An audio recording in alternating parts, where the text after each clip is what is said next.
اور اتنی نیک خاتون تھی. آخری وقت ہے سیدہ فاطمۃ الزہرا رضی اللہ تعالی عنہا کا. بہنوں بیٹیوں تم سال میں آتی ہو, کچھ تو پلے باندھ کے لے جاؤ.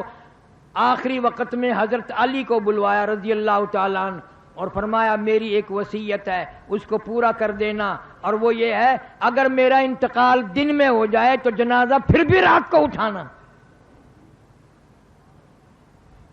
میری موت اگر دن میں آ جائے جنازہ پھر بھی رات کو اٹھانا. کیوں؟ کس لیے؟ فرمایا میری ساری زندگی میں کسی غیر محرم کی نظر نہیں پڑی, میری تمنا ہے میرے جنازے پہ بھی کسی کی نظر نہ پڑنے پائے. اتنی شرم والی نبی کی بیٹی, اتنی غیرت والی نبی کی لخت جگر. پھر اللہ پاک نے کیا مقام دیا؟ میدان محشر ہوگا, پل صراط لگی ہوگی, انبیاء پیغمبر رسول گزریں گے, صحابہ کرام گزریں گے, قطب ابدال گزریں گے, غوث گزریں گے, بادشاہ گزریں گے, فقیر گزریں گے. جب آئے گی باری خاتون جنت فاطمۃ الزہرا رضی اللہ تعالیٰ عنہ کی, ایک فرشتہ اعلان کرے گا یا معشر الانبیاء والاولیاء یغضوا من ابصارکم. اے آدم صفی اللہ, اے نوح نجی اللہ, اے موسیٰ کلیم اللہ, اے ابراہیم خلیل اللہ, اے اسماعیل ذبیح اللہ, اے عیسیٰ روح اللہ, اے صحابہ کرام کی جماعت اور کتبو ابدالو, یغضوا من ابصارکم, اپنی نظروں کو نیچا کر لو, فاطمۃ الزہرا پل صراط سے گزرنے والی ہے.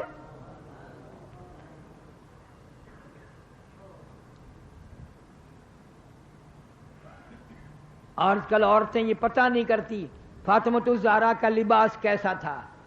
وہ ٹیلی ویژن پہ دیکھتی ہیں نا ایکٹریسوں کو, ویسے ہی کپڑے بناتی ہیں, ویسا ہی بول چالنے میں ڈنگ اختیار کرتی ہیں. تم نے نبی کی بیٹیوں کا ڈنگ اختیار نہ کیا, ان عورتوں جن کی جھولی میں قرآن اترا. تمہیں معلوم ہے سب سے پہلا قرآن اس کائنات میں سیدہ خدیجہ رضی اللہ تعالی عنہا نے سنا. حضور صلی اللہ علیہ وسلم غار حرا سے آئے تو کہا حضرت خدیجہ کو سنایا, مجھے ڈر لگ رہا ہے, یہ چیز مجھے ملی ہے. آج کی عورت گانا سنے گی, ڈنگ سنے گی, ڈرامے سنے گی. خدیجہ مبارک ہو, تو کائنات میں سب سے پہلے قرآن سننے والی عورت ہے. نبی نے فرمایا میں ڈر رہا ہوں, زملونی زملونی, مجھے موٹی چادر اڑا دو, میری کمبلیاں اڑا دو. دثرونی انی اخاف علی نفسی, میں ڈر رہا ہوں میری جان نہ نکل جائے. سیرجفونی, مجھے ڈر ہے. حضرت خدیجہ رضی اللہ تعالیٰ عنہا کہتی ہے اللہ اللہ واللہ لا یخزیک ابدا, اللہ پاک آپ کو ہرگز ذلیل نہیں کریں گے. کیوں؟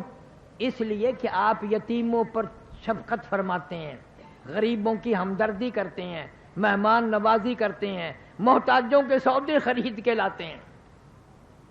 مدینے پاک میں بازار ہے سوق النبی, نبی کا بازار, اور نبی نے بازار کب بنایا؟ یہ وہ بازار ہے جہاں بیواؤں محتاجوں کو سودے خرید کے لانے کے لیے حضرت محمد الرسول اللہ صلی اللہ علیہ وسلم تشریف لاتے تھے. اپنی چادر میں, اپنی جھولی میں سامان خرید کر لے جاتے تھے محتاجوں غریبوں کا. اس لیے کہتا ہے کہ جلدی کرو, منزل پہنچاؤ, اور کام بھی بڑے کرنے ہیں, جلدی کرو, بہت دیر ہو گئی. کہتا ہے اٹھانے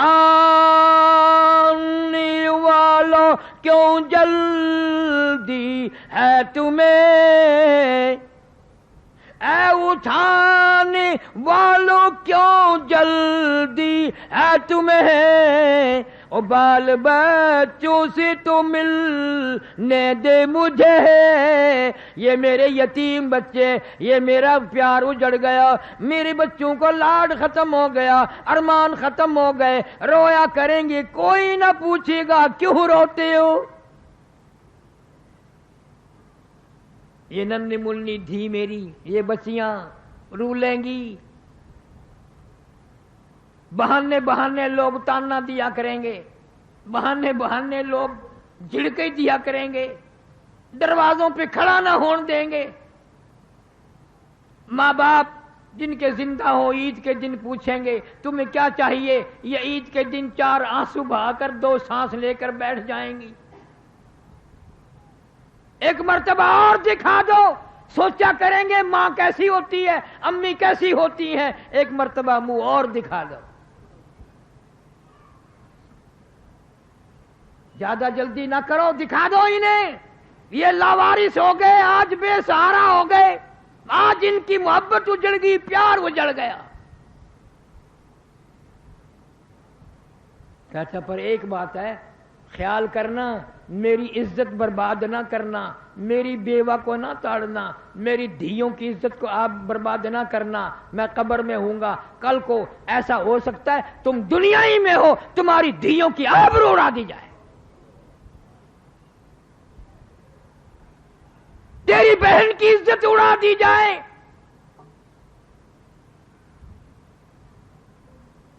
ایک مسند کی روایت میں ہے، جب آدمی کسی کی دھی کی بہن کی عزت برباد کرتا ہے، جب تک اس کی دھی بہن کی عزت نہ لٹ جائے موت نہیں آئے گی۔ خوش پھرتے ہو؟ فرمایا اے اٹھانے والوں کیوں جلدی ہے تمہیں، او بال بچوں سے تو ملنے دے مجھے۔ یہ غریب معصوم آج انہیں عقل بھی نہیں، امی مر گئی ہے، ابا فوت ہو گئی ہیں، انہیں یہ بھی کبھی سنا کریں گے، ان کو دکھا دو۔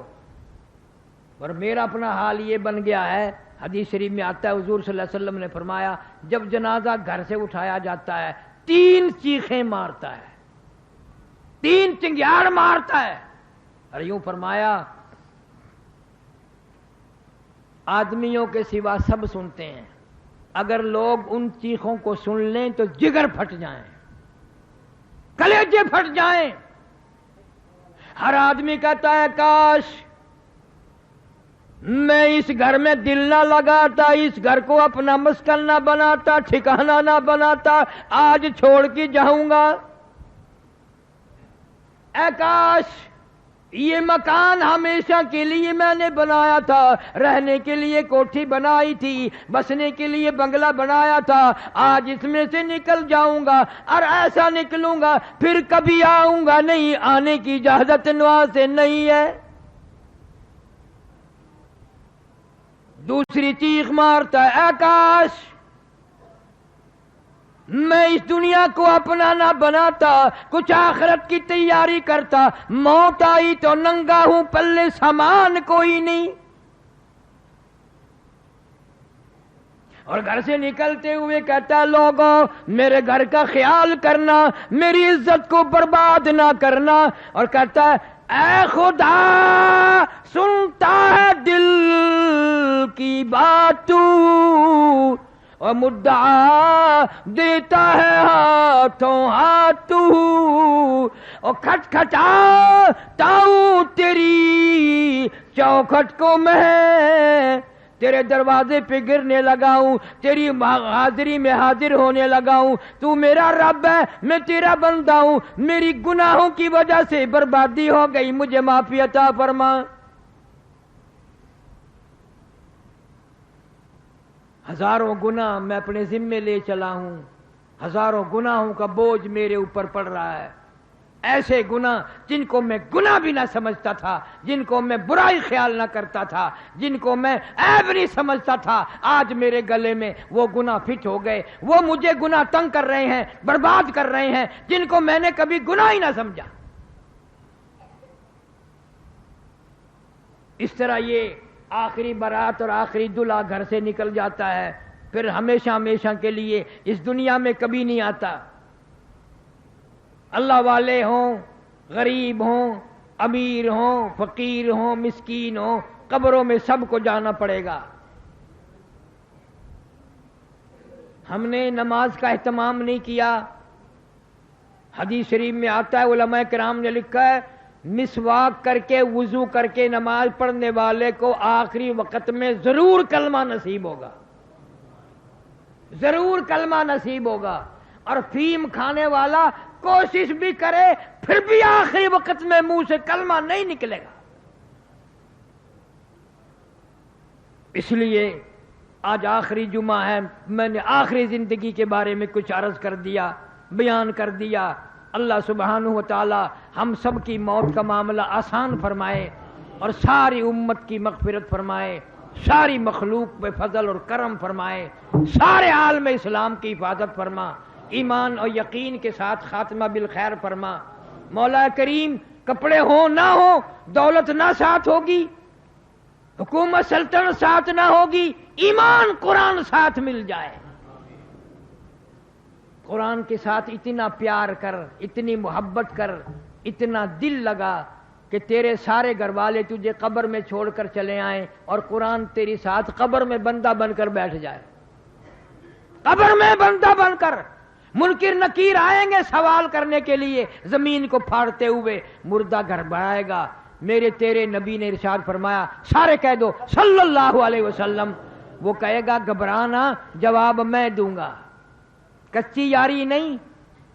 ہر وقت تو مجھے پڑھا کرتا تھا، قرآن کی خدمت کرتا تھا، محبت کرتا تھا، پیار کرتا تھا. بے وفا دوست نہیں ہوں، جب تک تجھے جنت میں نہ لے جاؤں پہنچا دوں، میں تیرے سے الگ نہیں ہوں گا. اللہ سبحانہ و تعالی اپنے تقریروں کا اعلان بھی کر دو. اور یہ 28 تاریخ بتاتا ہوں. بجے والا ذرا درود شریف پڑھ کے دعا مانگ لے، ہر مرد عورت دعا پڑھ لے بڑے اطمینان سے. حضور صلی اللہ علیہ وسلم کی ذات گرامی پہ مل کر درود شریف پڑھو، یہ بہت بڑی عبادت ہے اور اسی کے صدقے میں دعائیں قبول ہوتی ہیں. اللہ مرتے وقت بھی درود شریف نصیب فرمائے. اللہم صلی علی محمد وعلی آل محمد کما صلیت علی ابراہیم وعلی آل ابراہیم انک حمید مجید. اللہم بارک علی محمد وعلی آل محمد کما بارکت علی ابراہیم وعلی آل ابراہیم انک حمید مجید. اللہم صلی وسلم وبارک علی سیدنا و مولانا محمد النبی الامی الہاشمی وعلی آلہ واصحابہ برۃ الکرام. اللہم صلی وسلم وبارک علی سیدنا و مولانا محمد وعلی آل سیدنا و مولانا محمد وبارک وسلم وصلی علیہ. یا ارحم الراحمین، یا اکرم الاکرمین، یا اللہ، یا رحمان، یا رحیم، یا ستار، یا غفار، یا حی یا قیوم، یا ذی الجلال والاکرام. یا الہ العالمین ہم سب کی خطاؤں کو معاف فرما. یا اللہ ہم سب کی گناہوں کو معاف فرما. یا اللہ ہمارے عیبوں کی معافی عطا فرما. یا اللہ ہمارے جرم عظیم کی معافی عطا فرما. یا اللہ تیرے محبوب کریم صلی اللہ علیہ وسلم نے ارشاد فرمایا رمضان المبارک ہے، الوداعی جمعہ ہے، جمعے کا ٹائم ہے، فرمایا جو اس وقت جھولی پھیلاتا ہے اس کی جھولی کو خالی لوٹاتے ہوئے مجھے شرم آتی ہے. اللہ پاک اپنے کرم و فضل سے ہم سب مرد عورتوں کی جھولیوں کو آباد فرما. یا اللہ سارے گناہوں کو معاف فرما. یا اللہ ہماری بدکرداریوں کو معاف فرما. جو گناہ ہمیں یاد ہیں، جو ہمیں یاد نہیں، سب کی معافی عطا فرما. صغیرہ کبیرہ گناہ کی معافی عطا فرما. ہمارے والدین کی مغفرت فرما. ہمارے آباء و اجداد بزرگوں کی مغفرت فرما. یا اللہ ساس سسر عزیز و اقربا دوستوں خدمت گزاروں کی بخشش فرما. یا اللہ اس مسجد کے سارے خدمت گزاروں کی بخشش فرما.